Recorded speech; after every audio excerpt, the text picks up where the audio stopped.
Jubilee Hills by elections వేడుకుతున్న మాధ్యమంలో BJP తరఫున Yakutpura assembly contested MLA Virender Yadav ప్రచారంలో పాల్గొన్నారు. పార్టీ అభ్యర్థికి మద్దతుగా మైదానంలోకి దిగిన వీరేందర్ యాదవ్ సంకల్ప బలాన్ని తెలియజేశారు.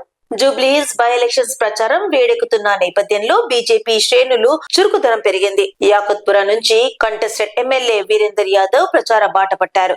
పార్టీ అభ్యర్థికి మద్దతుగా ప్రజల మధ్య పాదయాత్ర నిర్వహిస్తూ బీజేపీ ప్రభుత్వ అభివృద్ధి కార్యక్రమాలను వివరించారు.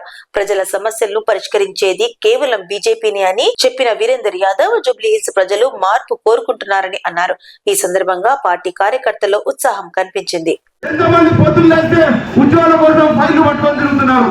అదే కాంగ్రెస్ ప్రభుత్వము ఇక్కడ ఉద్యోగాలు ఇస్తలేరు, మరి రేషన్ కార్డులు ఇస్తలేరు, పెన్షన్లు ఇస్తలేరు, విద్యార్థులు నిరుద్యోగ ఇస్తలేరు, మరి కళ్యాణ లక్ష్మి అనుకుంటూ ₹1 కూడా ఇస్తలేరు. అరే మీరు తులం బంగారం ఇస్తామన్నారు, ఎక్కడ పోయినారో కాంగ్రెస్ నాయకులారా? అదే రేవంత్ రెడ్డి ఎక్కడ పోయినారో మేము అడుగుతున్నాము.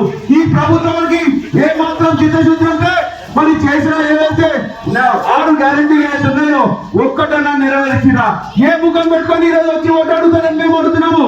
దేశంలో నరేంద్ర మోడీ గారు ప్రజలందరినీ గుండెలో పెట్టుకొని అందరికి కావాల్సిన నెలకి రేషన్ బియ్యం ఏ విధంగా ఉచితంగా రేషన్ బియ్యం ఇస్తున్నామో, మరి హైవే ఏ విధంగా అభివృద్ధి చేస్తున్నామో, మరి అన్ని రకాల విద్యార్థులకి మరి ఉచిత విద్యలు ఇది ఇస్తున్నామో, అట్లాగే సెంట్రల్ స్కూల్ ఇస్తున్నామో, ఈ విధంగా చేస్తుంటే రాష్ట్ర ప్రభుత్వము నిద్రపోతున్నది.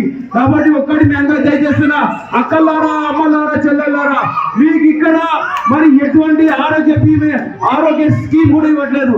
దేశంలో ఆరోగ్య కోసము మంచి మంచి హాస్పిటల్ నరేంద్ర మోడీ చేస్తున్నారు. కాబట్టి మీ అందరూ దయచేసి మీ అమూల్యమైన ఓటుని ఈ 11వ తారీఖున తప్పకుండా భారతీయ జనతా పార్టీ ఓటేసి మరి నరేంద్ర మోడీ ప్రభుత్వం దేశంలో ఏ విధంగా చేస్తుందో రాష్ట్రంలో కూడా అదే చేద్దాం. మరి ఈ జూబ్లీహిల్స్ అభివృద్ధి వైపు బీజేపీ వాళ్ళు